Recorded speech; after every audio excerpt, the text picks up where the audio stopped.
My name is Teresa Cheung, and I'm 49 years old. Today is April 17th, 2008. We're in Sacramento, California, and I'm here with my dad, Chester. My name is Chester Cheung. I'm 82 years old. Today's date is April the 17th, 2008.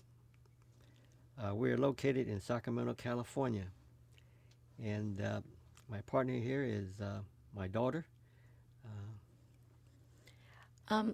We came here today because my 11-year-old daughter, Elizabeth, recently completed a history project for school on the history of Locke, California. And while we were doing this, she interviewed my dad. We went down to Locke on a walking tour, and my dad told us all about his roots in Locke. And we started to hear some really funny and interesting stories of his childhood. So I thought this would be a good opportunity to continue that. So, Dad, could you tell us about Locke and what you did there as a child? Well, um, I was born there in 1925 in Locke. And I, uh, um, I was the only one in the family. I have a brother, but he went back to China early in the actually it's in late 1920s. Uh, my childhood at Locke is very it's a lot of fun, and I think it's interesting because there's so many things that I experienced in Locke growing up.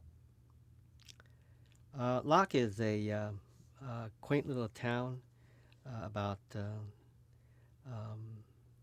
about 30 miles south of Sacramento on the east bank of the Sacramento River, and about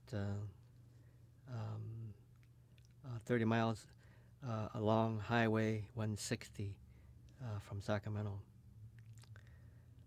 In my early childhood, I remember as far back as my when I was about 5 years old. But my memory is more vivid. My memory is more vivid with the years in between 6 and 9 when I left Locke to go back to China. But during the years I was at Locke between 6 and 9, um, everything that happened, mostly everything that happened, still very much in my mind, in my memory, and I have a very um, enjoyable time growing up there because I have a lot of pals and friends that I play with, and the town of Locke actually has occupies a good size area, probably about 25 to 30 acres of land, and the town is surrounded by the Sacramento River, a pear and apple orchard, and by a railroad track, and by another waterway. It's a slough in back of the town, and of course the highway along the river. Uh, the town actually is rather small. It takes up probably about 2/3 of the area of 25 to 30 acres of land. Um, so the rest of the area of Locke was open country. So kids of my age in those days had a lot of space to roam in and just have a lot of fun exploring because the, uh, the area outside of the town um, was sort of a wild area. A lot of weeds grow back there, and there was a pond, the frog pond, which was my favorite swimming hole with all my pals. Uh, the uh, the town, as I described the location, has a lot of opportunities for kids to play in. For example, along the river, we went fishing, swimming, and we have a baseball field in the town, and also we were surrounded also by a pear orchard where we climb over the fence to steal pears and apples when they were in season. Uh, so as a child growing up, it was a lot of fun. Really enjoyed myself. Uh, and I had time to roam around because my parents owned and operated a Chinese grocery store. So they were always busy. Didn't have much time to watch me. Never knew where I was any given time of the day. So, Dad, do you remember what your best memory? What is your best memory of, My best memory. or funniest? What was there anything you did in those days when you were a youngster that you can remember? Well, there are probably a lot of things, but my favorite pastime was swimming in the frog pond, and uh, it was a shallow pond, probably about 4 to 5 feet deep, and we just barely, could touch the bottom of the pond, and so it was not dangerous for us to swim in.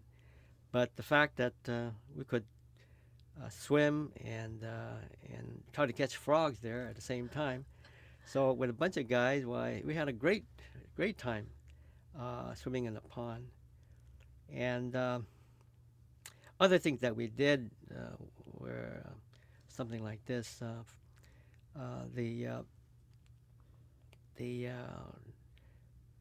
the on the edge of the river next to the town was a pier and a wharf, and uh, we we used to have uh, we used to have a board uh, near at the bottom of the wharf where we would jump off into the river and did a swimming. And one time when I was about 7 years old, uh, my one of my friends suggested, "Hey, how about going with these bigger guys who are teenagers and maybe early 20s? Uh, when they swim across, we should follow them." So I said, "Well, how are we gonna do it? Because we don't know how to swim. Well, how about getting some inner tubes so that we can float across the river when the big yachts come in, uh, and ride the waves as they come by?" I said, "Yeah, that's a good idea." So we got our inner tubes, and when these guys go out, see they swam across the river, so we followed them, and with our inner tubes, 6, 7, 8 years old kid didn't know how to swim, and so it was very exciting. We swam across, we came back, but the only problem was I never told my parents that, so they found out later. Why, what happened. They took me to the woodshed. Uh, so anyway, that's one of the pastimes that we had, Wasn't there and another story? I'm coming to that. You are I know okay. which one you're talking about. Anyway, probably the best story I can tell is the one that youngsters in our time probably indulge in from time to time, and that was um, that young kids in those days we like to imitate adults what they do, like smoking. We like to you know smoke as they do, and try to get the smoke to come out their nose and try to act big, and so um, so this kid asked me, well, how are we going to get the cigarettes or cigars? I said, well, I can. You see, my parents operated a store, so we had cigarettes and cigars in the store to sell. So I went home and stole half a dozen of cigars. And so that took care of the supply for that. So we went up to the top deck of the water tower in Locke. So all of us gathered up there and start lighting up and smoking away. And within 5 minutes, uh, we all looked at each other and said, "God, this is not this is not very fun." And then, oh, one guy said, "Well, let's do what we want to try to do, and that is to get smoke coming out of our nose." So one guy would swallow the smoke, and nothing happened. And so another guy tried breathing deeply, and inhale that smoke. And so he got smoke coming out of his nose. So the other guy followed suit. And so what happened? All of us got smoke coming out of our nose. But before you know it, we all turned green because we got sick in the stomach. And how old were you? I was about probably 8 or 9.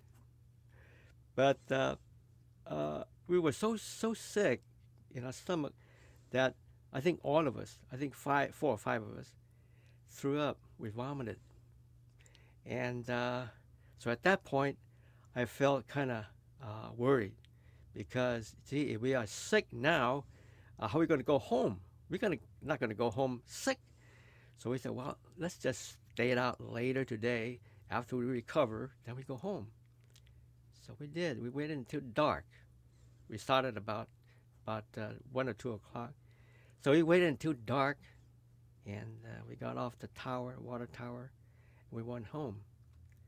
So the first thing my dad said, "Where have you been all day?" I said, well, I don't know. I wouldn't confess to what I did because I knew that if I told the truth, I would see no end of all the spanking. Because I figured that, well, if I told the truth, then I'd probably be guilty of 2 charges. One is that I stole the cigars from the store. The second one is smoking. And I figured, well, I don't think I can stand the punishment for that. But at least if I kept quiet and not say anything, the worst charge would be, well, you came home late. So anyway, my dad knew me better, and he knew that I must have done something very sinister. So he said, "All right, sit down here, put your leg out." So I got a big spanking that night, and I knew that was coming, but I didn't know that he would, come to that conclusion. But anyway, that probably is the worst experience that I had growing up in Locke, and it was something that I have never forgotten. Um, and strange thing is, my dad would talk about it occasionally, and had a big laugh out of it. But anyway, uh, maybe another story that on the lighter side is growing up a lot is the grocery store that my dad owned and operated also carried fresh meat and chicken and tofu and other vegetables and meats. So it's not unusual that customers call in and ask that we deliver a pound of beef or pork or whatever to the residents.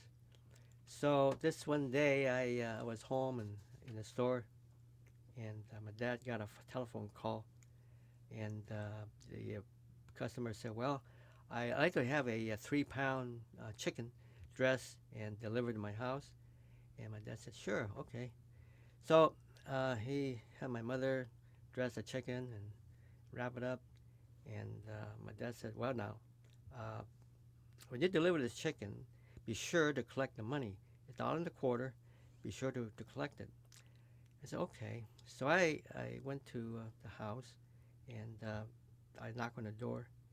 Um, uh, the lady came out and um, uh, she said, "Are you delivering the chicken to me?" I said, "Yeah, that's right.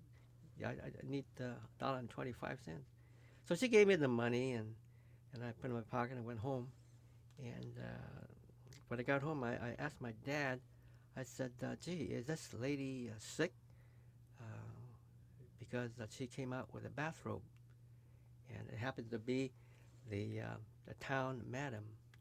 And I didn't know that. You know, an innocent child delivering a chicken. Uh, what is a madam? How is it different than an ordinary woman? But my dad said, "Well, you don't know that." So he didn't answer me. He didn't tell me who that was and why he came out with a bathrobe. But my father knew best because he would be lost for words to explain. This is a prostitute. So anyway, that was a story that I found out later that this woman was not, a Sick. normal She wasn't person. sick. Yeah. Now, Well, yeah. so that was till until you were about 8 or 9 years old that you lived in Locke, and your dad had a grocery store. Yeah. Um, what happened after that period of time? Well, um,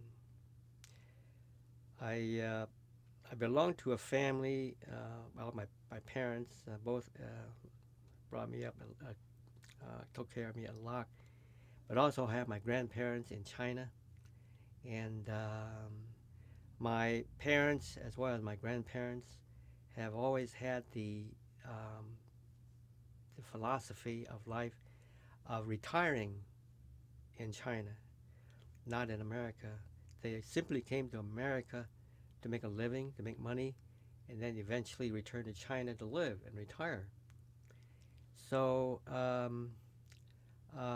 part of the part of the plan was to have our children, their children, that would be me, and my brothers and cousins, to get an education here and early in life, learn a bit of English, and then they would ship me back to China to learn of the Chinese culture and the the language and so on. So when I was 9 years old, um, my grandfather in China wrote my dad and told him that this is a good time for you to send your son home to China to study Chinese, to learn about the Chinese culture. The reason for that was that eventually, when they all retire in China, that the next generation coming up would be working in China, perhaps going into business to support them, because people in China, the elders in China, uh, really don't have that much money when they retire, uh, because they don't have pension plans or anything like this. So they depend on the children to support them, to take care of them at their old age. So that was their plan, that the grandchildren uh, growing up here would eventually go back to China to make a living there.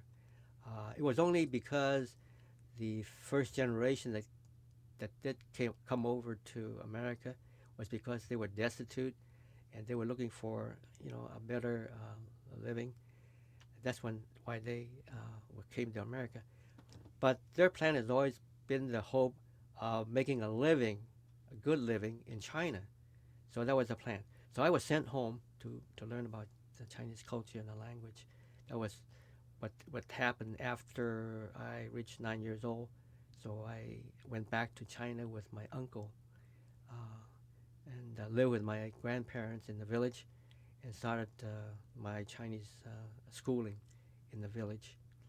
And I did stay in the village uh, um, for about a year. And for children coming to China from America, uh, to me it was really an enlightening period of my life. I learned a lot in China as a youngster. But there are stressful times as well. For example, um, the Chinese, well, first of all, uh, as a youngster growing up in the early years in America, we lived through a period of well, our in America, our movement of time, as we observe the movement of time, uh, it's it happened over a very relaxed time. In other words, it's not under much stress. You know, you have the lifestyle is freer, and so, uh, for example, you know, we play a lot, and we didn't have to study very much. But when we came to China, the culture is so different because of our grandparents' background and the culture that it was very stressful. And I found out so because um, the the the grandparents had a very strong belief in many self-discipline uh, practices.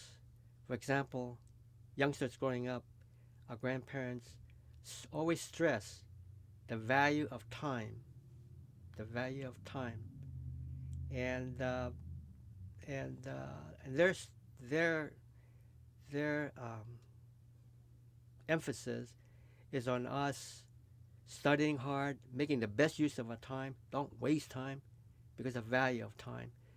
Um, that's why they have the saying, "Time is golden." Time is golden. There's no you can't replace it. Once it's passed, it's not can't be replaced. So it's valuable from that standpoint. It's you know it's limited. So so they have high expectations of us studying hard and learning. So if we have a free moment playing around, they would remind us, get back to your books. So it creates a stress for us to go back there and make that adjustment from having a more freer life here and and now we find ourselves in a stressful condition and have to observe all these rules of self-discipline. So it was very difficult. Um, but it was a good thing that I only stayed with my grandparents for 1 year, and the next 2 years I was spent with my brother going to school, who was going to school in China at the time. And so I went to join him, and so I had a much more relaxed time going to school with him. He was in high school or in junior, senior high, I guess. So uh, uh, my years in the city was was very very different from the village because I was a little bit more exposed to uh, Western ways because things are more modern. It's not as backward as the village. So I got a little homesick for Locke when I was in the city, but that wasn't very long-lived either because by 1937, the Japanese War came around, and so we were in the city, and we had to move out because the Japanese started to bomb the large city, and so we had to go back to the village and make arrangements to return to America. So, Now, Dad, in school, what subjects did you learn in China? oh my God, the school system is not the same as America. Um, I think the the thing that I talk about, value of time, uh, also has a role in school as well, and that is that the teacher, we went to school for about 8 hours a day, 6 days a week. Uh, What subjects we studied? Well, we studied philosophy, the beginning philosophy lessons of Confucius. When I was in, I think, second or third grade in the grammar school in the village, uh, studied. We studied uh, poetry, arithmetic, letter writing. We spent time learning how to recite poems. We studied, we practiced writing Chinese with a brush. And when we went to the higher grades, we studied English. So there are about 6 or 7 different subjects that we had to study in grammar school in China. So that's why we spent 8 hours at school. And so when we came home from school in the evening, we had to. There's another phase of the time of the curriculum had to do with explaining a lesson, deciphering a lesson. Because a lesson is all printed in the book, whether it be a story or a riddle or whatever, we have to learn to explain it and decipher it. And that would be our homework, usually. The next day, we study and learn to decipher a lesson, and the next day, we have to explain that to the teacher. So that's one of the exercises that we had to do. And did you speak Chinese or write Chinese before you went over to China? Well, I did go to Chinese school in Locke for probably a couple of years.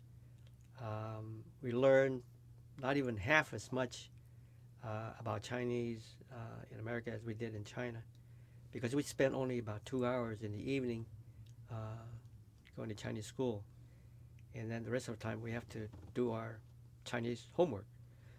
And of course, in the old days, we didn't get that much homework from the English school, the American school. So our day in Locke pretty much taken too with Chinese and so on.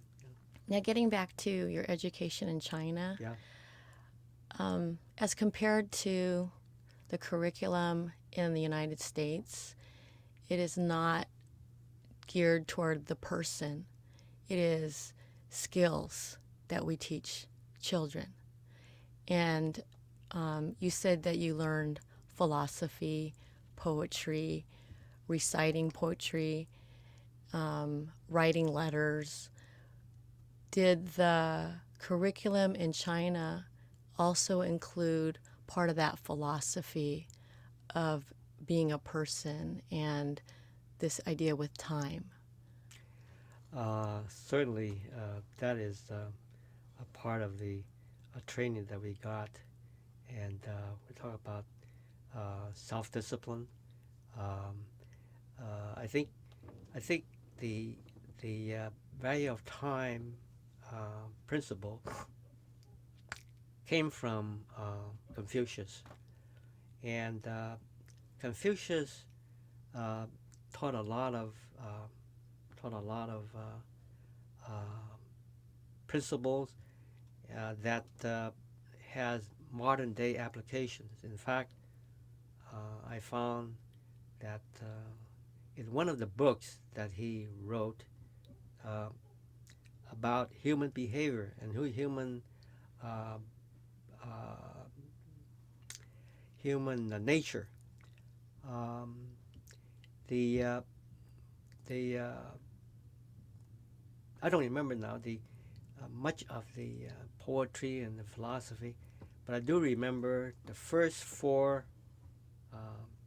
I don't know if you can call it verses or not, but they they came in 3-word segments, and then we learn these by the rote method. We we say it to ourselves. We keep on repeating it, so that we will remember it. Uh, and the first 3 words was uh, it's about human beings. The first 3 word was man, was born, man was born mild, innocent, uh, undefiled. That's how a person was born, a baby was born. That's the first three words. First three words tells all that. Can you say those in Chinese? Yan ji cho. Yan is human. Cho is early beginning. And at the early age of a person, that's what the three words is. The early age of the three person. Sang bun sin. That means his nature is gentle, undefiled, and innocent. So when man is born, his nature is undefiled, innocent, and so on. The third verse has to do with cầu bất gạo. Another three words, cầu bất gạo. That means if you neglect to teach your child, teach this child at an early age, then now this is independent clause, but the fourth verse is sang bu sang nai jin, sang nai jin. His nature will change. He will no longer be innocent. He will be changed for the worse. Unless you teach him, this is what he will turn out to be. He will go wild. He will be, get into trouble, so to speak. So this is just the beginning of one of the books. Talk about human nature, and it was so profound. As I thought about it, this is the kind of thing that today's psychologists talk about, right? Psychologists talk about this kind of thing, and here Confucius said it thousands of years ago. This is what amazed me, that Confucius has such deep philosophy. And you were learning this at 10 years old. I learned this at 10 years old. Wow. So I came from this kind of training, and I even in 3 years' time, I got a lot out of it, and much of my this self-discipline in life is rooted in that kind of training. Of course, even after I came back to America, my parents also continue that kind of training and reminding me as to what the values should be in our life.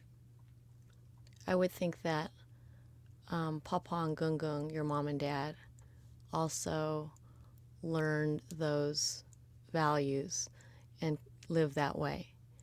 And tell us about my grandfather and grandmother, because you went back to Locke and you reunited with them. Yes. Well, my parents, of course, would be your grandparents, and during my years in Locke, before and after China, they were very caring people, very conservative. They are non-English speaking for the most part, except for my dad. He knew a little bit of English, but not very much. They were hardworking. They're very conservative. My parents spent a lot of time in their business, and their business at first at Locke, when they first came to Locke in 1918 or 19, the town was founded in 1915. So he came to the town after the town was founded a few years before. Their livelihood actually was in their work was in farm work before they came to Locke, but because there was an opportunity for them to move to Locke, because when Locke was founded in 1915, they moved to Locke and hoping to go into some sort of business. And my grandfather at that time was here, and so my parents joined him at Locke to open up a tofu shop. And um, we they their product was mainly tofu, uh, and so after working at it for a few years, they saw another opportunity came their way. Uh, they found out that a gambling house closed up because of lack of business, so they bought out that gambling house and made it into a Chinese grocery store, the first ever Chinese grocery store, and its name um, was Fun Hop. The reason the name Fun Hop was given was because my grandfather's first name is Fun. Hop means join, together. So my dad and my uncle and my grandfather opened that store. So it was a joint three-party store, family owned. And so they started selling Chinese groceries, including uh, tofu that they made in the store. They sold all kinds of Chinese delicatessens, including roast pork, roast duck, roast chicken, um, all kinds of delicatessens. And then um, in the store, the groceries uh, Chinese groceries, and we make deliveries to other nearby towns as well as to the ranches where the Chinese farmers were located. Um, so they have a pretty good business going. And each week, my father had to go to Sacramento to buy groceries for the store. And along the way, he has to pass the municipal airport every day. And he saw Mm. those airplanes flying around, and he was wondering to himself, I just wonder if there's a way that I can learn how to fly like this. So um, after a couple of years watching that, his interest was really built up, and he looked into that, and so he went to the airport and asked about getting trained for that. So they gave him a book to study, Theory of Flight. Now, mind you, he doesn't read in English, so he needed help. So he went to the town church, Baptist church, and asked one of the lady ministers to help him interpret this book for him, learn how to fly. Uh, Somehow they connected, and they have way of communicating. And finally, in about a year's time, he he felt confident to take a try at flying. So he went to the Sacramento Municipal Airport and went to the office where they train pilots, and he asked them if they would accept him as a student to fly. And he told them, "Now I have finished reading this book, and I think I know enough about it to fly." So so he got into a plane with the instructor and flew around and flew around. And in about a month or 2 months' time, the uh, the instructor told him, "Well, you're ready for the test." By golly, he passed the test. So now he is a full-fledged pilot, non English speaking. He could fly, but he can't speak English.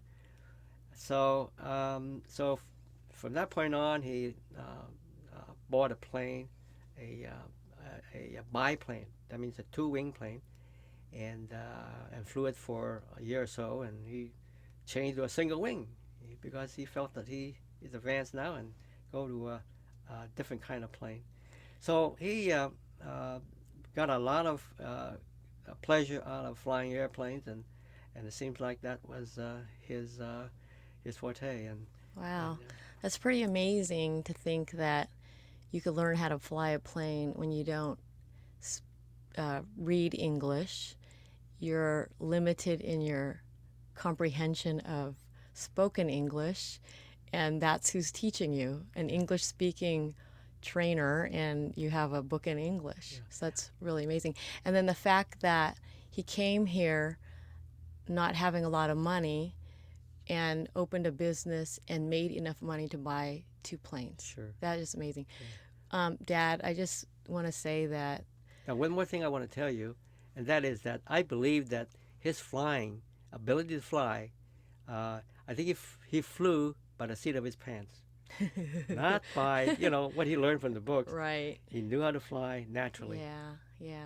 But I think that what you're saying about the philosophies that you learned in China, I just think that you've given that to all of us.